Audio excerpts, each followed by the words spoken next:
अम्मा ये लो, दूध रसोई घर में रख दो।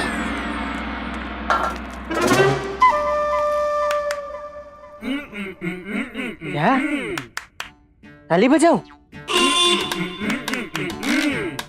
बाहर जाके ताली बजा के आऊं?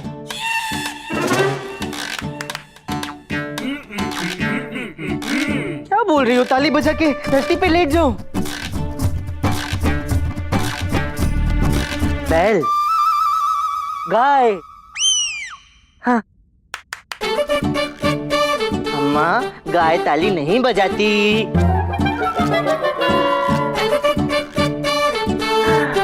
गाय का गोबर।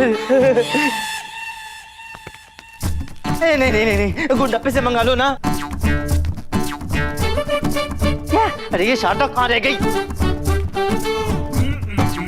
हाँ तो गुंडप्पे को बोलो दर्पण ना देखे।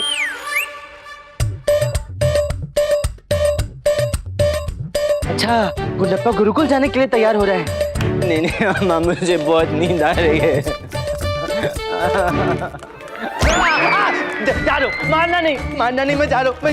गोबर गोबर लेके आ रहा हूँ, ला रहा हूँ गोबर। महाराज, क्या आपकी मुंह बोली बहन भानुमति को ये लगता है कि हमारे अंदर संस्कार नहीं है? नहीं महाराज। अब वो यहाँ आकर हमें संस्कार सिखाएंगी? शांत हो जाइए, शांत हो जाइए। महारानी चिन्ना देवी, इनकी बात का बुरा मत मानिए। बात यह है कि बहुत प्रेम करती है वो हमसे, बहुत चिंतित रहती है हमको लेकर। और सबसे खुशी की बात तो यह है कि भानुमति विजयनगर आ रही है। अद्भुत।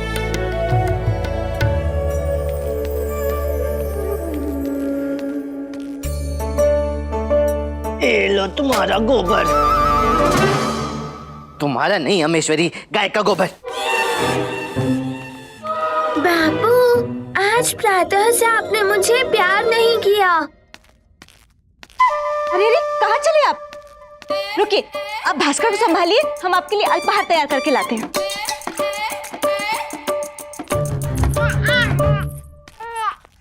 ले ले ले ले ले ले ले ले ले ले, चुप हो जा मेरे राजकुमार, मेरे आंखों के तारे, चुप हो जा। मेरा श्लोक सुन ले लामा, देख मुझे स्मरण हुआ है या नहीं? सुना। ओम अग्नि मिले पुलोहितम यज्ञस्तदेवम लत्विजम। ओह गुंडप्पा चाचू पुनः प्रारंभ हो गए। अरे क्या हुआ भास्कर?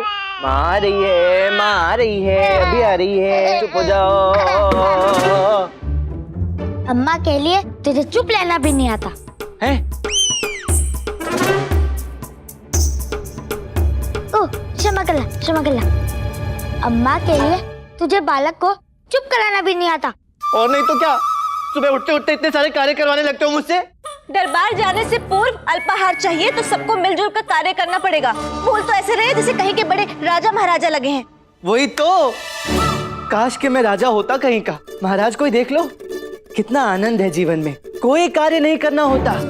प्रातः उठते ही सेवक सेविकाएं समस्त कार्य कर देते हैं, रसोईया समय पर भोजन दे देता है, तत्पश्चात दरबार में आते हैं, प्रजा का कष्ट सुनते हैं और उनका निवारण करने के लिए मैं, मंत्रीवर, गुरुवर और बाकी मंत्रीगण होते हैं। महाराज को तो केवल आदेश देना होता है। मुझे देखो, मेरे भाग्य में कार्य ही कार्य है, घर में कार्य, बाहर कार्य, दरबार में कार्य। तुम्हें ज्ञात भी है कितना व्यतीत हो चुका हूं मैं। स्वयं के तुच्छ कार्यों की तुलना महाराज के कार्यों से मत कर। तू नहीं जानता कि एक सम्राट के ऊपर कितने दायित्व होते हैं। तू तो एक को भी नहीं संभाल पाएगा। गोबर नहीं। यदि तुमने श्लोक नहीं सुनाए तो मैं तुम्हें कठोर दंड दूंगा। गुंडप्पा, श्लोक सुनाना आरंभ करो।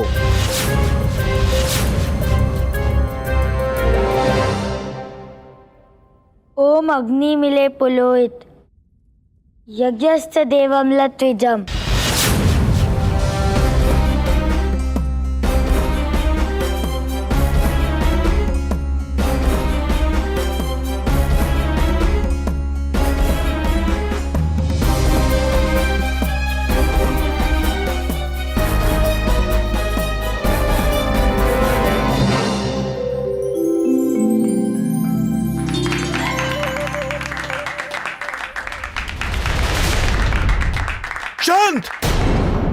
गुंडप्पा, एक पाठ से कुछ नहीं होता। तुम्हें 2 घंटे पश्चात अगले 3 पाठ के श्लोक को स्मरण करना होगा और सबको सुनाना होगा। और गुंडप्पा को ही क्यों, मैं इस कक्षा के सभी छात्रों को यह कार्य देता हूं। दोपहर के पश्चात सभी को ये श्लोक सुनाने होंगे। जो नहीं सुना पाया उसे मैं दंड दूंगा। इतना कठिन कार्य, ये कार्य कैसे संपन्न होगा, वो भी 2 प्रहर में? गुरुवर, कृपया अवधि बढ़ा दीजिए समय की। चल, हमने जो कहा वो करो।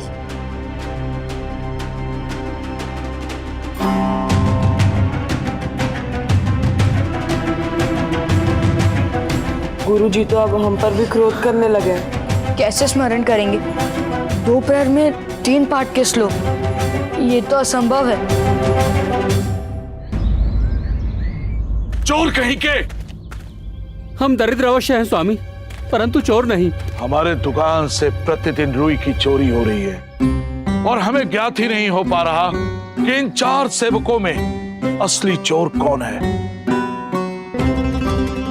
सैनिकों, इन चारों को पकड़कर दंड दो। दंड मिलते ही असली चोर स्वीकार कर लेगा कि वही चोर है। नहीं नहीं स्वामी, ऐसा मत कीजिए। हम कमाते हैं तो ही हमारे परिवार का पेट भरता है। ऐसा मत कीजिए स्वामी, ऐसा मत कीजिए। क्या सोच रहा है रामा? बंधु, चोर तो इनमें से कोई एक ही होगा। एक के कारण बाकी तीनों भी कारावास में जाएंगे। एक दोषी के कारण निर्दोष को भी सजा भुगतनी पड़ेगी। ये उचित नहीं है। सैनिकों, ले जाओ इसे। ऐसा मत कीजिए। प्रणाम पंडित जी। प्रणाम पंडित जी। प्रणाम। सेठ जी, आप चिंता ना करें, मैं अभी असली चोर को पकड़कर आपके समक्ष करता हूँ। पंडित रामाकृष्णा जी, अब आप ही सहारा हैं। अब आप ही इस दुविधा से हमें मुक्ति दिलवाइए। अवश्य अवश्य।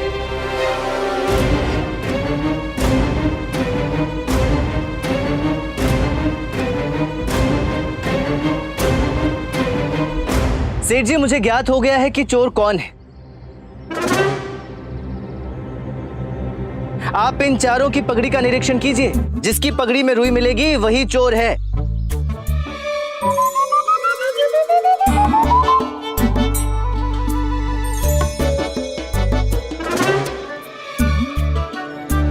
ये लीजिए, यही है आपका असली चोर। इसी ने रुई चुराई है। मैंने तो पगड़ी का नाम यूं ही ले लिया था, किंतु चोर की दाढ़ी में तिनका वाली कहावत आज सिद्ध हो गई। मुझे क्षमा कर दीजिए सेठ जी, मैं लालच में आके अंधा हो गया था। सैनिकों, ले जाओ इसे।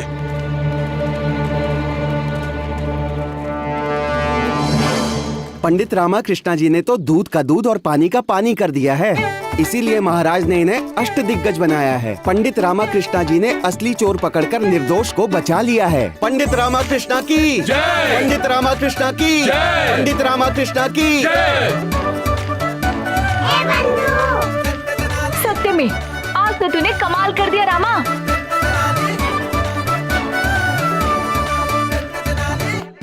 गुंडप्पा, सच सच बोलो, तुमने इतने कम समय में इतना कठिन श्लोक कैसे स्मरण किया? लटने से कभी कुछ स्मरण नहीं होता, और यदि तुम्हें कभी स्मरण हो भी गया तो अधिक समय तक स्मरण नहीं लेता। चाहे वो पाठ के कठिन श्लोक हो या निजी जीवन की साधारण सी बात। यदि शब्दों अल्पात का अर्थ समझकर स्मरण करोगे तो सरलता से स्मरण हो जाएगा। लट्टू तोता बनने की कोई आवश्यकता नहीं है।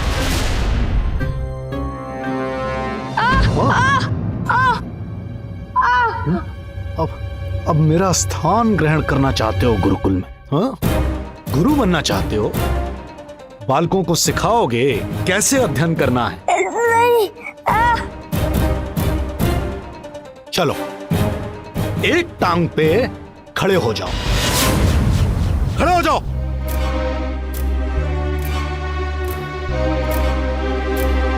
यदि किसी ने भी गुंडप्पा से बात करने का प्रयास किया तो इस बेत से उसका ऐसा हश्र करूंगा कि उसे स्मरण रहेगा। जाओ, अपने स्थान पर बैठकर पाठ रटो। रटोगे तो स्मरण होगा। हमने भी इसी प्रकार प्रयास किया था। बैठ जाओ।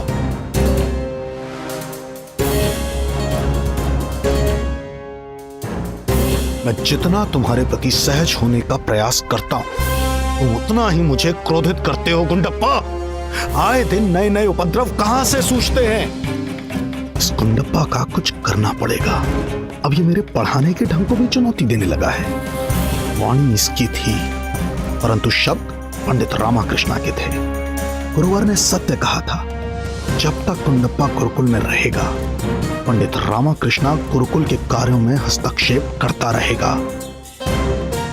मुझे अतिशीघ्र ही गुंडप्पा का कुछ उपाय करना पड़ेगा।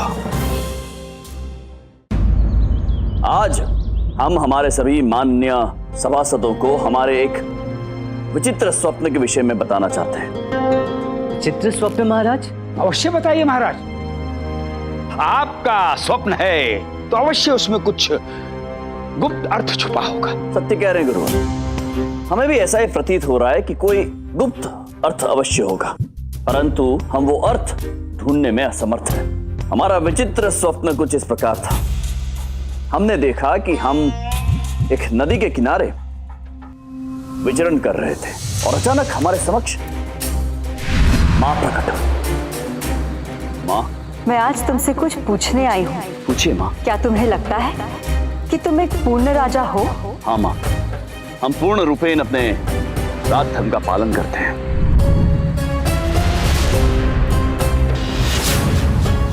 हाँ, कभी नदी की दूसरी छोर की ओर भी देखो, बहुत अंतर दिखाई देगा। मां, ये था हमारा स्वप्न और तब से हम इस स्वप्न का अर्थ ढूंढने का प्रयास कर रहे हैं, परंतु गुरुवर, आप तो स्वप्न विज्ञान में पारंगत हैं। दीवा स्वप्न भी देखते हैं। आपके स्वप्न में साक्षात शिवजी आते हैं। अब वो तो है महाराज, आपने पूर्णतया सत्य कहा महाराज। शिव जी हमें प्राय दर्शन देते रहते हैं। अद्भुत। तो आप ही हमारी सहायता कीजिए और आप ही हमें बताइए कि इस स्वप्न का तात्पर्य क्या निकलता है। नीलमणि, अपना बुड्ढा तो पूरा फंसा। महाराज के सामने बड़ा ही चतुर बन रहा था। बुड्ढे को इस स्वप्न का अर्थ तो स्वप्न में भी नहीं पता चल पाएगा। बताएंगे खाक। इस स्वप्न का तात्पर्य है कि हाँ, समझ गए महाराज। महाराज, इस स्वप्न का अर्थ है देवी मां ने आपको नदी के दूसरे किनारे पर उनका मंदिर स्थापित करने का आदेश दिया है। जिस किनारे पर आपकी देवी मां से भेंट हुई थी, उसके दूसरे किनारे पर उनका आदेश है कि आप दूसरी ओर देखें, अन्यथा अंतर्ध्यान होकर देवी मां दूसरे किनारे पर प्रकट नहीं होती। अब दूसरे किनारे पर प्रकट होकर मां ने अपने मंदिर निर्माण की भूमि का चयन कर लिया है।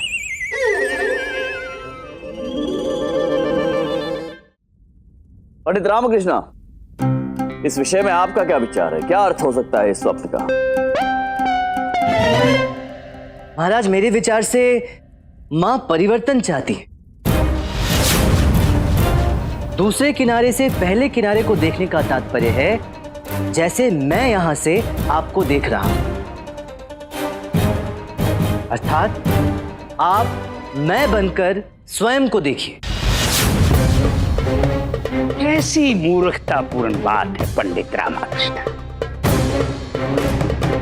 महाराज क्षत्रिय से ब्राह्मण बन जाए? नहीं गुरुवर, ब्राह्मण नहीं, अपितु सामान्य मनुष्य की भांति स्वयं का आकलन करें।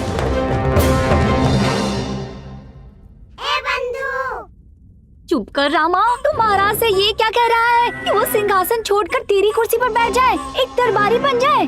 बंधु, मैं तो केवल स्वप्न का अर्थ बता रहा हूँ।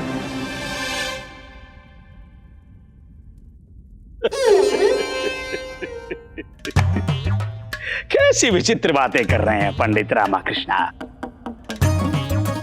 कोई दूसरा बनकर स्वयं को कैसे देख सकता है? हम आम प्रजा बन जाएं। जी महाराज, यही तो आपके स्वप्न का अर्थ है। हो सकता है कि माँ आपको आम प्रजा के जीवन की कठिनाइयों को समझाना चाहती है। कदाचित यही माँ का संकेत है कि हम प्रजा के बीच रहकर उनके सुख दुख को जान सके, परंतु कैसे? क्या बात है महामंत्री जी, आप भी कुछ कहना चाह रहे हैं? महाराज एक विचित्र मुद्दा राज दरबार में आया है। यदि आपकी अनुमति हो तो हम उन्हें बुला लें।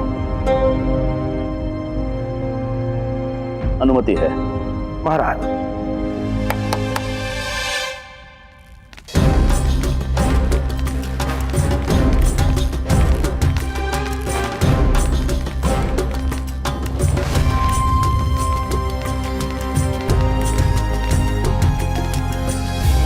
सलाम महाराज, हमारा नाम अब्दुल्ला बांगड़ू है, हम किसान हैं।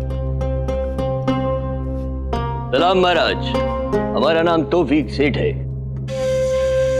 हम व्यापारी है। हम सूखे मेवे का व्यापार करता है, जैसे कि चिलगोजा, बादाम, किशमिश, खजूर। इसी सिलसिले में व्यापार करने के लिए विजयनगर आया है। प्रणाम, बताइए आपकी समस्या क्या है? महाराज, ये हमारा बेगम है, लेकिन ये तौफीक सेठ इसे अपना बेगम बता रहा है। ऐसा कैसे हो सकता है? नहीं नहीं महाराज, ये अब्दुल्ला झूठ बोल रहा है। ये नसरीन हमारा बेगम है, पता नहीं ये कमबख्त इसको अपना बेगम क्यों कह रहा है। ये हमारा बेगम है, झूठ काहे को बोल रहा है? चुप कर, तू झूठ मत बोल। झूठ बोल रहा है, झूठ बोल रहा है। हमारा बेगम है, हमारा बेगम है। चुप! तुम दोनों इस तरह से झगड़ना बंद करो।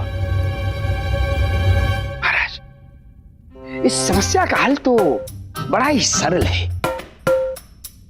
महाराज, ये स्त्री स्वयं बताएगी ये किसकी पत्नी है। ये किसान अब्दुल्ला बांगड़ू की पत्नी है या व्यापारी तौफीक सेठ की पत्नी है? ए स्त्री, बोलिए, किसकी पत्नी है आप? इस किसान की है या इस व्यापारी की?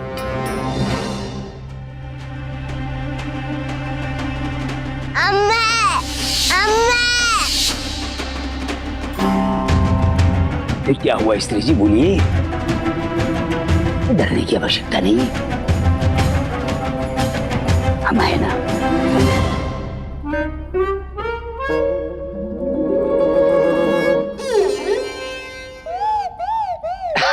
अर्थात महाराज है ना। अब दरबार में खड़ी है, डरिए मत, बोलिए, सत्य बोलिए।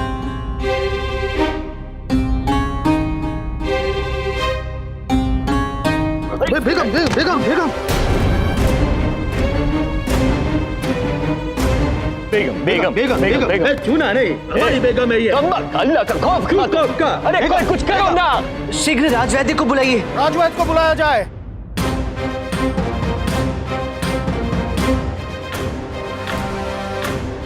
महाराज, ये स्त्री अत्यंत मानसिक तनाव के कारण मूर्छित हो गई है। इनसे इस वक्त कोई भी सवाल करना उचित नहीं होगा, इनकी जान भी जा सकती है। महाराज, अगर आप आज्ञा दे तो और निरीक्षण के लिए इस स्त्री को अपनी वैधशाला ले जाना चाहता हूं। आज्ञा, हमारा फैसला कीजिए महाराज। महाराज, हमने सुना है ये पंडित रामाकृष्णा प्रजा के दुख दर्द को बहुत करीब से समझता है। महाराज, इनको बोलो ना कि हमारे समस्या का समाधान करे, हमको यकीन है कि सब ठीक होगा। सुना आपने पंडित रामाकृष्णा? जी महाराज। आपको इस समस्या का समाधान निकालना है, और वो भी अभी इसी समय। जी महाराज। व्यापारी और किसान दोनों में से सत्य कौन बोल रहा है? वो स्त्री इन दोनों में से किसकी पत्नी हो सकती है? For more updates, subscribe to our channel, click the show links and enjoy watching the videos.